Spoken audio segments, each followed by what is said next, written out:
A 40-year-old female complains of pain on the cheek which triggers on chewing food, and in between she has no pain.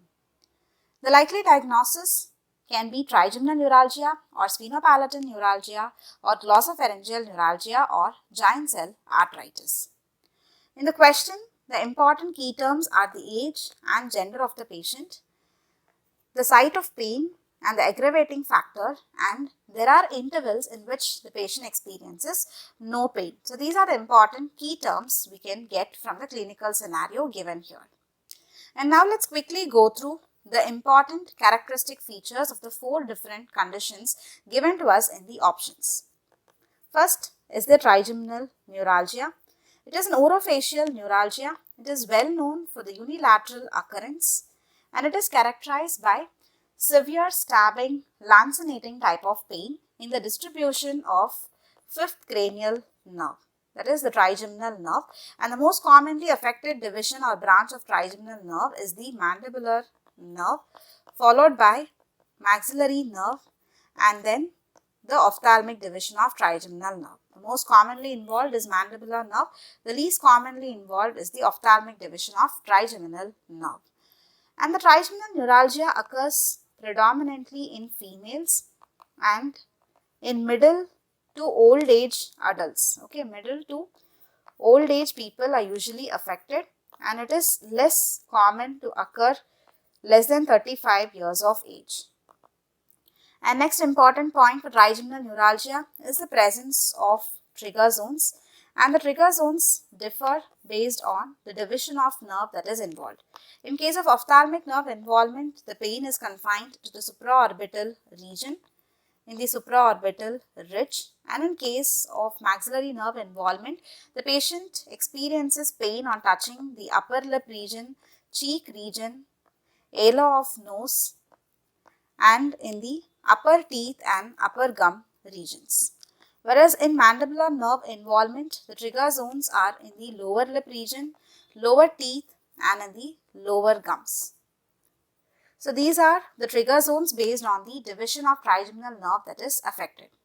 And next important point is that there is refractory period in trigeminal neuralgia. That is, following a painful episode, the patient has a refractory period with no pain on any stimulus. Okay, that is known as refractory period. Absence of pain despite of any stimulus given is known as a refractory period, and the duration of pain with respect to trigeminal neuralgia is only for few seconds to few minutes. And in between the episodes, the patient experiences no pain, and the patient experiences no painful attacks during sleep. So these are some of the additional points that we should know. And next important point about trigeminal neuralgia is the alternative term. It is also known as tic dolorax, which denotes the painful spasmodic contractions of facial muscles. It is also known as Fothergill's disease. It is named after John F. Fothergill. So these are some of the points to know, to be remembered about trigeminal neuralgia. And next condition is sphenopalatine neuralgia. Sphenopalatine neuralgia is also known as Vidian nerve neuralgia. It was first described by Sluder, therefore it is known as Sluder's headache. And apart from that, it is known by various other terms such as alarm clock headache, histamine headache, etc. Alarm clock headache because the pain occurs during specific period of time every day.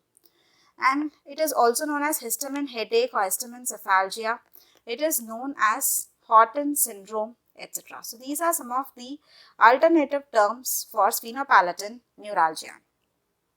And getting on to the features, the most important point is that males are most frequently affected, and when it comes to age, it usually occurs less than 40 years of age. So both the features are in contrast with the clinical scenario.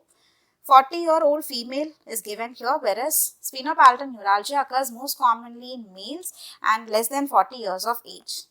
And when it comes to the duration of pain, the pain lasts for about a period of few hours. That's a very, very important point.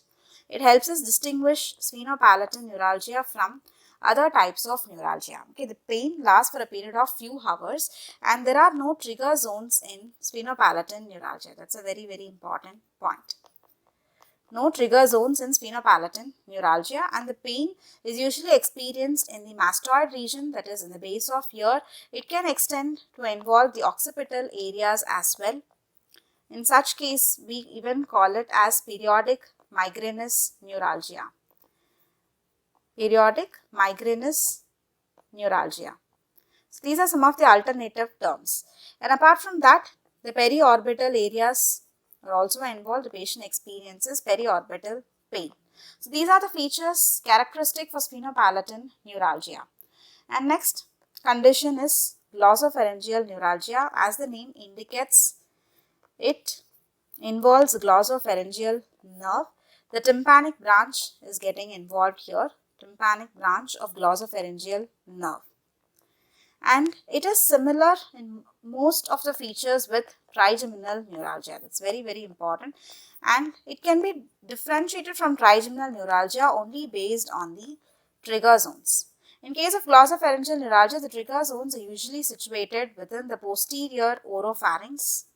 Very, very important point. Okay, in the posterior oropharynx, in the base of tongue region, in the tonsillar region, etc. So when we probe the tonsillar region, the patient experiences a sudden severe pain. So that helps us identify the glossopharyngeal neuralgia. And apart from that, no specific gender predilection, and the duration of the pain and the age predilection is similar to that of trigeminal neuralgia. And final condition is giant cell arteritis. Giant cell arteritis denotes an immune mediated vasculitis. We should understand this term, immune mediated vasculitis of the arteries. It involves CD4 plus T lymphocytes. Immune mediated vasculitis, or we can mention it as focal chronic granulomatous inflammation of the arteries. Focal granulomatous inflammation of the arteries, most commonly involving the cranial arteries. And the most commonly involved artery is the superficial temporal artery, because of which the giant cell arteritis is also termed as temporal arteritis. This is a very, very important point to understand. And apart from that, different arteries can also be involved, and when it involves the superficial temporal arteries, the pain is restricted within the temporal area. The patient experiences pain in the temporal region, which can spread to the eye region as well. That is, the patient experiences eye pain, diplopia, etc. And there is also evidence of swollen tortuous artery in the temporal region. And apart from that, some important features of giant cell arteritis is polymyalgia rheumatica. It is because of the involvement of the vasculature of the skeletal muscle. Therefore, the patient experiences pain and stiffness in multiple group of muscles, such as the muscles of shoulders, muscles of hip, etc. And apart from that comes the jaw claudication.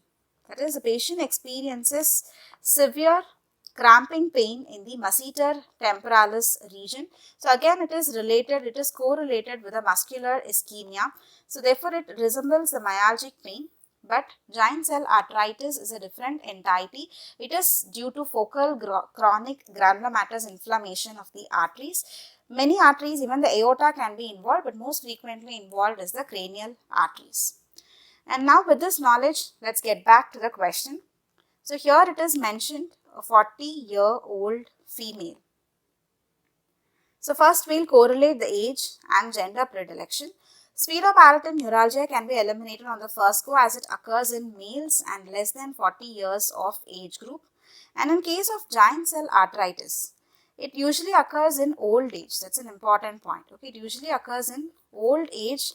55 to 80 years of age group is most commonly involved. Even that can be eliminated. So left out is glossopharyngeal and trigeminal neuralgia, showing similar age group involvement, and gender predilection is with trigeminal neuralgia showing predilection for females and no gender predilection in case of glossopharyngeal neuralgia. And the next important key term is the pain experienced on the cheek region. So here, cheek region acts as a trigger zone due to involvement of the maxillary nerve in case of trigeminal neuralgia, and the pain aggravates on chewing food because the trigger areas can also be present in the cheek, in the upper teeth region, in the upper gum region. Whereas when it comes to glossopharyngeal neuralgia, the trigger zones are usually in the oropharyngeal region, that is in the tonsillar region. The patient experiences pain on swallowing, not on chewing. That's an important point. Okay. So on chewing, if there is aggravation of pain, then it is indicating the trigger factor somewhere within the teeth region and the gums region and in the cheek region. Therefore, it favors more for trigeminal neuralgia, and based on the trigger zone, we can eliminate option 3 as well. And one more important key term is that in between the patient has no pain. Therefore, it simply indicates the episodic attacks and the patient is free of pain in between the attacks. That's an important point. Therefore, a 40-year-old female complains of pain on the cheek which triggers on chewing favors well with the features of trigeminal neuralgia, and therefore the diagnosis of this clinical scenario is option 1, trigeminal neuralgia.